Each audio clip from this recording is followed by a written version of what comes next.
This is Freedom Investor Radio, and I'm John Pearl.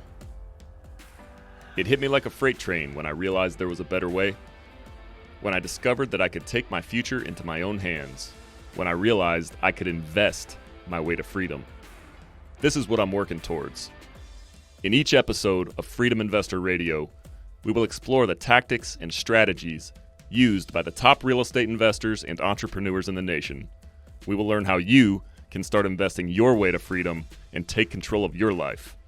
Thanks so much for tuning in.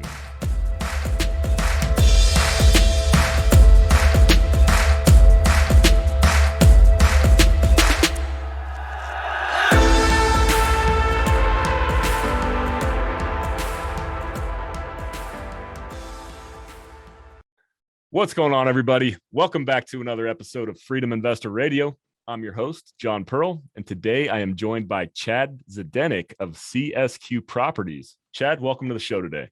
What's up, John? Thanks for having me on. Absolutely, man. So I'm going to pass it over to you. Why don't you tell us a little bit about what you're doing now? What is CSQ Properties? And give us the high-level story about how you got to what you're doing today. Sure. So I'm actually a general contractor and structural engineer by background.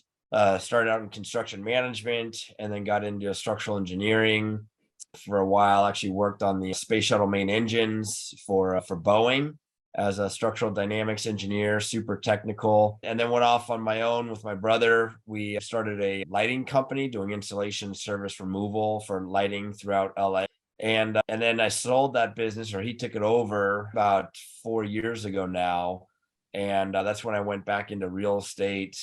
And I've been there ever since. I did some deals on my own and then I started syndicating some deals, basically pooling investors together to take down properties in Long Beach of all places. So I'm one of the rare investors that invest in California, live in California and invest in California. But now I'm doing a lot of stuff out of state as well. And that's kind of how the journey's been. And it's been an exciting ride and super dicey right now and a lot of uncertainty, but that's the entrepreneur in me really appreciates that. And I think I thrive in that type of environment. Excellent. So you have such a diverse educational background and career path, and now you're focused full-time on real estate. What was it that ultimately made you want to jump out of the W-2 world or not use one of the degrees that you have and focus more on real estate specifically? Yeah, I think a big part of it was just growing up and working with high net worth individuals in the lighting business. A lot of them made their money in real estate. And I even knew a lot of entrepreneurs that wound up buying the place that they operated their business in, and the real estate wound up being worth more than the business was. And they didn't do anything for the real estate, right? They bought it, but then they had to service the debt, but that was really about it. They're busting their chops on their business day in, day out. And that's not worth as much as the building that was just sitting there for years. I always wanted to get into real estate. I was in construction, so you call that real estate. Certainly gave me a good background in it, but I wasn't like an investor at that. But seeing all these successful people that were in real estate really made me want to get into it. And my brother and I had talked about it for years because we were business partners. But basically just always watching from the sidelines, never took action, did a lot of research, a bunch of paralysis by analysis, and never pulled the trigger. And then once I was gonna go my own way and he was gonna take over the company, that's when I said, all right, this is my opportunity and I'm gonna jump on this. And I jumped in with both feet, and it's been a great journey. It's not easy, it's a ton of work, but it's been a great journey. Excellent. So you mentioned you invested in Long Beach, and so I'm up a few hours north of you in San Luis Obispo, central coast of California, for those that are not familiar. And something we talk about here a lot is why or why not to invest in California. And so I've always just shied away. I owned personal residences here, but I've never invested per se we participate in syndications, never participated in a syndication in California, mainly because it's not business friendly here. And I'm very curious to get your perspective, if you could dive a little deep into your experience with putting together, understand correctly, you did do a syndication in Long Beach, and what was your experience like with that? Yeah, I've done 3 syndications in Long Beach, multifamily, and you definitely have to be wary of the minefields that we have here in SoCal.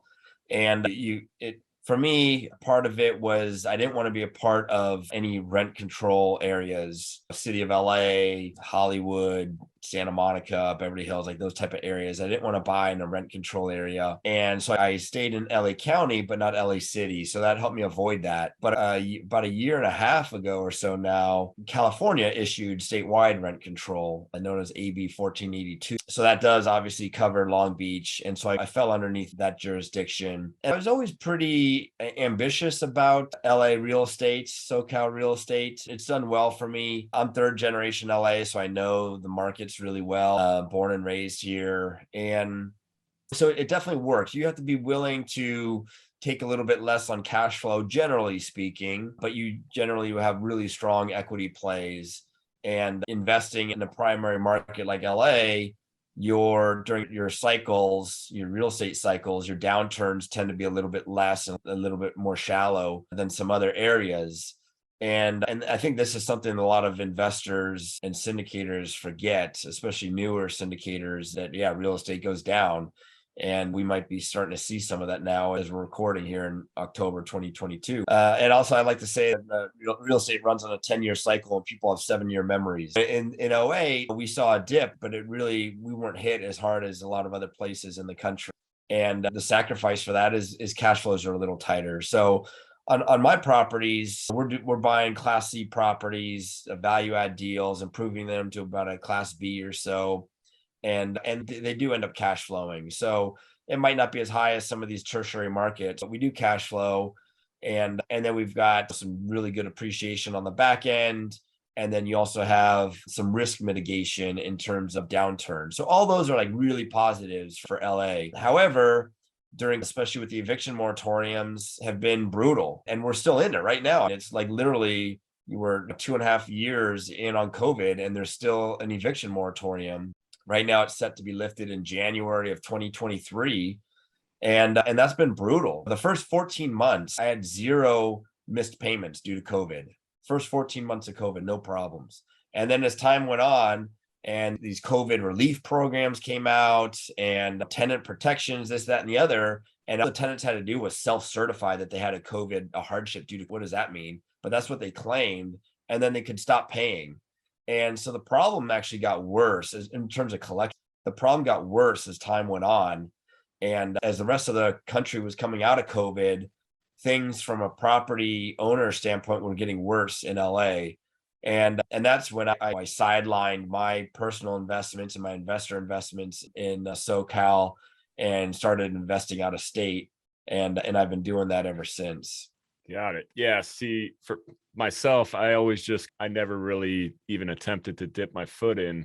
I know that you can get great appreciation, but I'd heard the horror stories and ultimately I never got in the game out here. So where do you like to invest now? What markets are you invested in? What kind of stuff are you working on nowadays?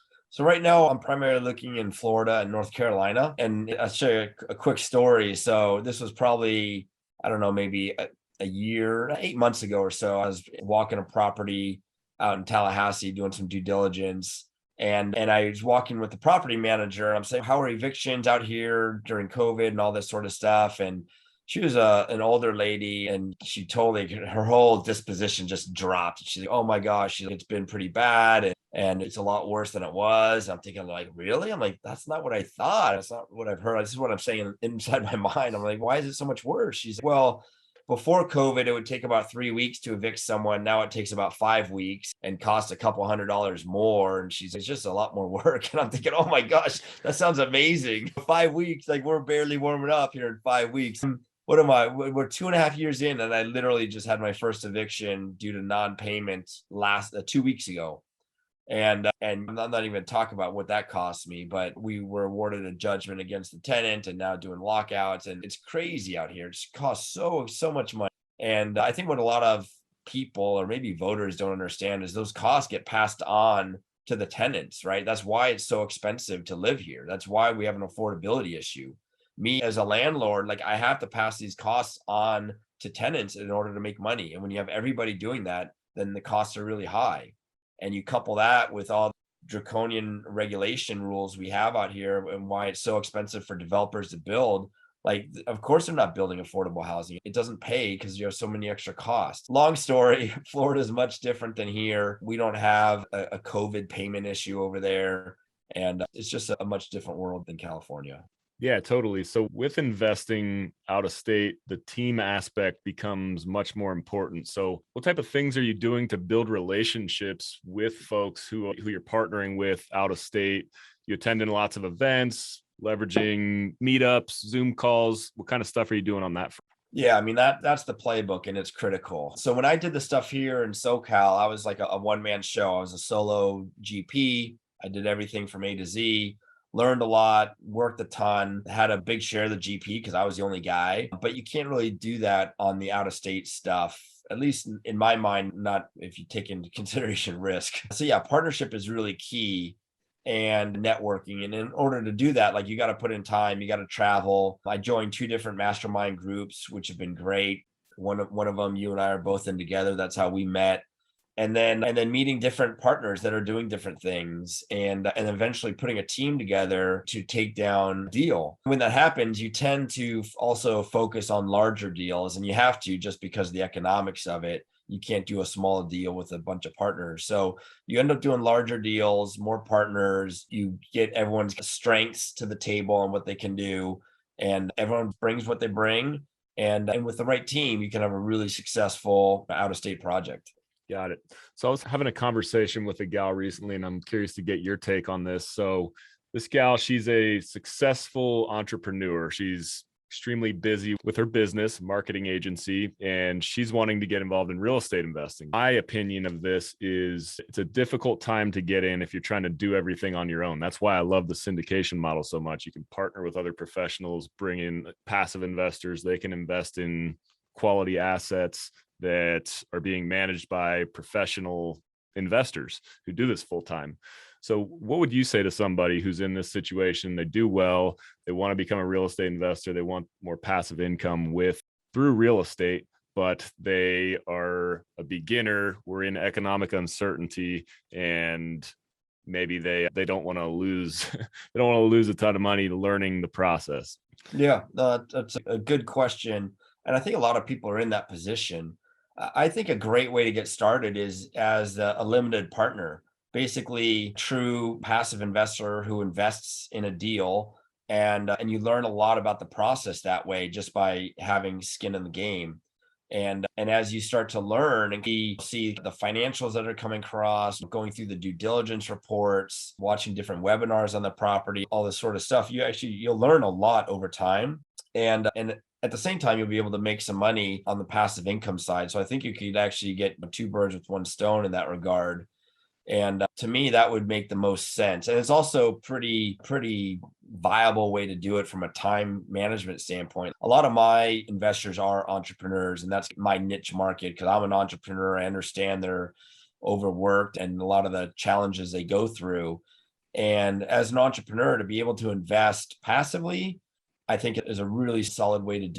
And you're investing in a hard asset. And if it's a cash producing hard asset, that's about the best you can do, even in today's uncertain market. I had a year ago, a bunch of Bitcoin investors, and then Bitcoin was doing 5x or whatever it was doing. And here I am showing, okay, I can get you a 6% cash on cash return or 8% cash on cash. I'm doing 20%. I'm doing 50% last year in Bitcoin. I'm like, well, okay, but it's not a hard asset like real estate is. There's some risk associated with that. And I think those people have a better understanding of what those risks are now. But hindsight's always 2020.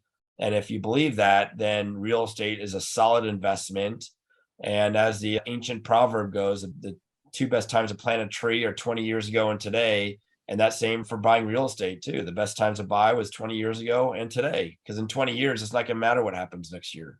Yeah, I couldn't agree with you more. I think now more than ever, the limited partner role, it's such a great way to get involved in real estate investing. For the past decade or so, if you bought a property and you managed it reasonably well, then you're probably going to make money on it. But with the upcoming uncertainty with the macro environment we're dealing with right now, I think it's such a good play to partner with somebody who knows what they're doing. Unless you're an expert in a market, if you're looking to get into real estate, then now's not the time to be experimenting, because you have to be so much more strict with your criteria. Commercial real estate gets much better, or tends to get much better rates than, say, like a single family investment. So you're mitigating risk through that.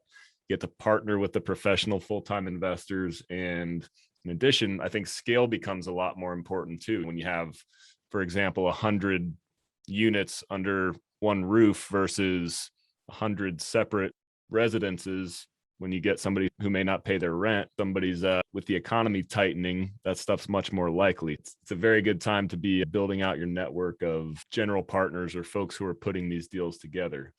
But speaking of the economy, as mentioned a couple times, things are starting to tighten a little bit. What kind of stuff are you doing with your underwriting or your property analysis or tactics altogether in this current environment that we're dealing with? Yeah, I think the two big levers when it comes to underwriting or looking at the financials for properties is basically looking at interest rates. What are your assumptions there, and what kind of debt are you getting?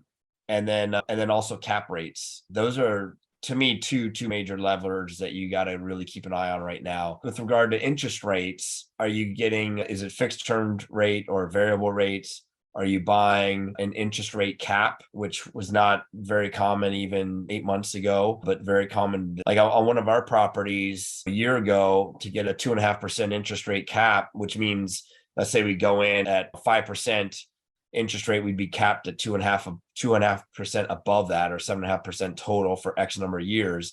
That would have cost us 50 grand maybe a year ago. Now that'll cost us $400,000 or $500,000 for that same cap. So it's a huge increase in cost, but it certainly takes a lot of uncertainty away when we still don't know when the Fed is going to stop increasing rates. We're expecting another 75 bips next week, and they've got to get inflation under control. And that's a whole different story, but interest rates are still going up. So an interest rate cap can really help out in that regard. And then talking about cap rates, which essentially dictates the value of the building, you have to take some sort of cap rate expansion assumption into your underwriting. Some people will just do like a blanket increase. I like to do like a cap rate escalator, like an annual escalator. So each year that we hold the property, we're assuming it goes up by a certain percentage, because we don't know exactly when we're going to be selling the property. And even it's a big assumption, right? We have no idea how much cap rates are going to expand. Some really aggressive syndicators might say that, oh, it's going to stay low or continue to compress, but that's not a very conservative way to look at it. And so I prefer to look at an escalation on that. And so those are two big variables, I think, of uncertainty right now. Another one a lot of people talk about is obviously the rent rates. And this is something that I think we're going to continue to see increases on. The increases might soften a bit, but I don't think it's going to flatten. And I don't even think it's going to go down, actually, for a couple of reasons. One, rents are tied with inflation. So as the cost of everything goes up, so does rent. So that's why you often hear that real estate is a great inflation hedge, because everything else is going up. Well, so is your rent. And then that helps your cash flow and your building. And then so you can make some money to offset that inflation. The other thing is that we've got a huge inventory shortage still, ever since '08 when we slowed down the building. That's going to put an increased pressure on the demand because we're not increasing the supply as much as we should. And I think that's going to take years to play out. And right now it's going in the wrong direction, with the labor issues and supply chain issues and the permits slowing down, or pulled permits slowing down. Like, that's moving in the wrong direction if you want affordable housing, or if you want the price of housing to come down. So for us as investors, those are all pretty positive. Got it. Chad, do you have any bold predictions about what's going to happen in the economy over the next year? I've never asked anyone this, but I'm just curious as we're talking about it. Man, you know what? I'll say this, that I'm definitely not a market timing guy. I'm wrong about 50% of the time. So I take a much longer lens look on things. So I'll just preface it by saying that. But if you had asked me what I think will happen, I'll tell you what I think will happen. I think the Fed's going to keep raising interest rates a bit more. I think it is going to have an effect on the single family housing market, which we've already seen turn quite a bit, which also is good for renters because they're not buying houses and they're going to keep renting. But it is going to take a hit in the economy. I think the Fed is going to try to come off of rates a bit. They call it the Fed pivot. They'll either keep it flat or bring it down a bit, but it's not going to get inflation under control, and they're going to have to keep going up higher. And the problem, I know this is a bit macroeconomics, but I think it's an important thing for people to realize. The Federal Reserve can only control the interest rates, right? And the supply of money. That's all they can control. But inflation is caused by a lot more than that. Like they can't do anything on the supply side. They all they can touch is the demand side of things. And that's what they're trying to do through inflation or rising interest rates rather. But they can't control the supply side. And we have major supply side issues. So I think this is going to be similar to what we saw in the 80s, where you had the Federal Reserve try to get in front of inflation. It didn't quite, it turned down, but it wasn't enough. And then it popped back up higher. They tried to get in front of it again. It turned down, then it went back up higher a third time. And then that's finally when they rose the federal interest rate reserve, I'm sorry, the federal interest rate to 19% or so to finally get it under control. And now we've had a 40-year decline in interest rates since then. Like that, we've been on this incredible bear market largely because of that. So I'm worried that we're going to have this multiple cycles going through. Your guess is as good as mine if that'll actually happen. But I do think they're gonna be having to slow things down. And but I'm worried inflation's not going to be tamed by then. Yeah, my theory with it is if you lock in a rate now, then and the interest rates continue to rise, then it's a win. And if you lock in a rate now and they go down, then you can always refi depending on the type of property you get into. Totally. It's the old saying, it's don't marry the interest rate, marry the property. You can always get out of the interest rate that you're in. Yeah. So Chad, I want to talk about your secret sauce. You've had a lot of success. What do you think you've done differently than others up to this point to get to where you're at today? What do you think is something you've done really well? I think my background is pretty diverse. You don't find many structural engineers who are also general contractors who have also started, owned, and sold a business. Like those three things, I think, give me a pretty strong background. And I apply different aspects of each of those areas in real estate now in my business. So I just have to say it's tied to my kind of varied experience. A very diverse background is what's helping propel me through. And I'm not afraid of work.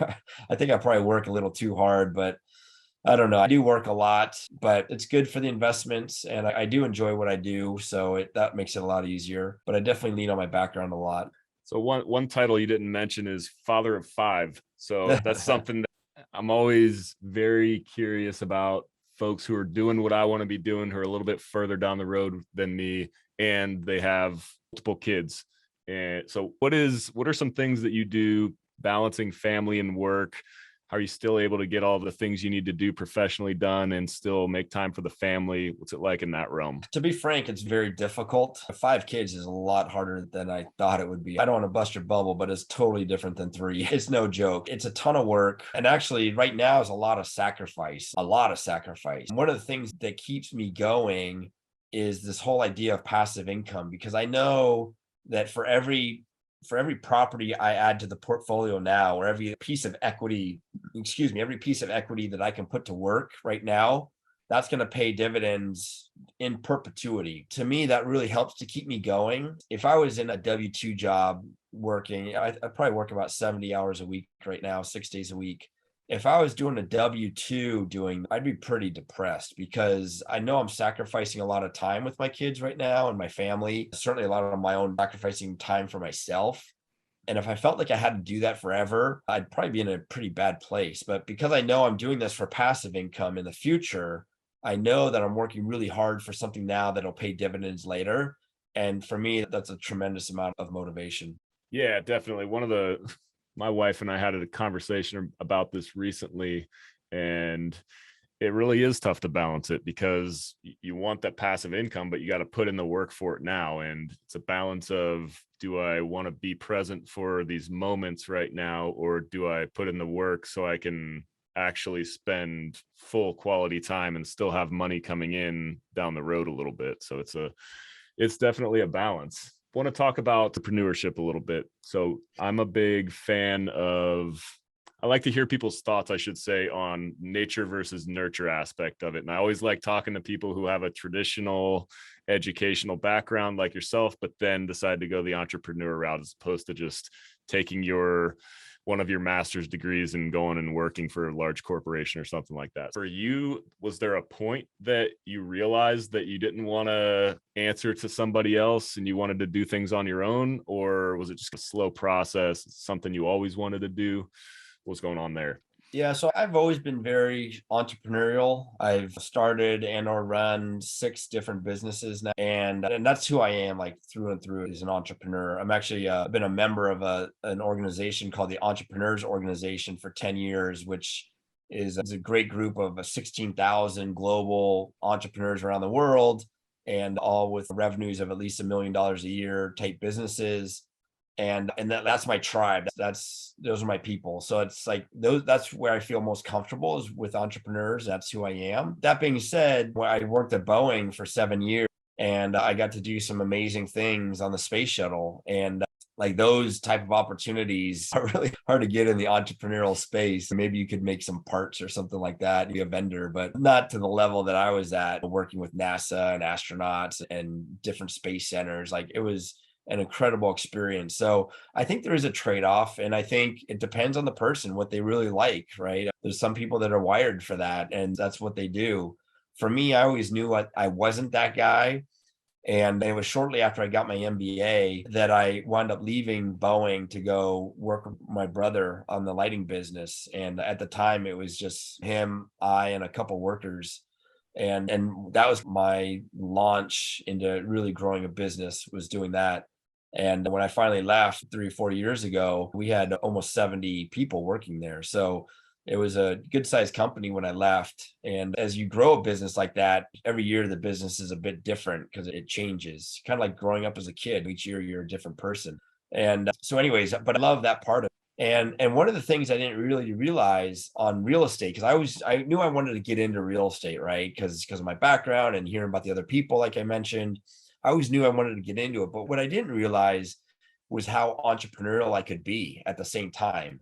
And like for me, okay, I started a new business, CSQ Properties, and I got to worry about my cash flow, and I got to worry about my branding and legal and all this different stuff on growing a business. And so I'm doing it all over again, but in a totally different industry. And I love it because I'm an entrepreneur at heart. So for me, I wouldn't have it any other way. Oh, it's great stuff. Chad, time for one more question. It's a question I ask all of my guests. As a refresher for everybody, I work at Diablo Canyon Nuclear Power Plant on the central coast of California. It is currently set to shut down at some point in the next decade, whether that's 2025 or 2020 or 2030 is yet to officially be determined. But my mission is to replace my W-2 income with income from real estate investing. So with your background and what you know, what's your one piece of advice you would offer to folks like myself or in a similar situation on what's the best route to take at this point? Yeah, and I think this might be obvious to you because I see you doing it, but I'll share it with your listeners. And it's kind of 2 part, so excuse me for bringing 2 instead of 1, but I really think it's masterminds or mentorship and networking. Like, I think those are 2 things that can really help compress the time frames to get you to where you want to get to. Like I said, I know you and I are part of the same mastermind group. We just recently joined and we met at a conference. So we're doing networking. You're doing the 2 things, I think, which in my experience are most critical to compressing that time frame to get to where you want to get to. I couldn't agree more with you. That's been phenomenal for my growth.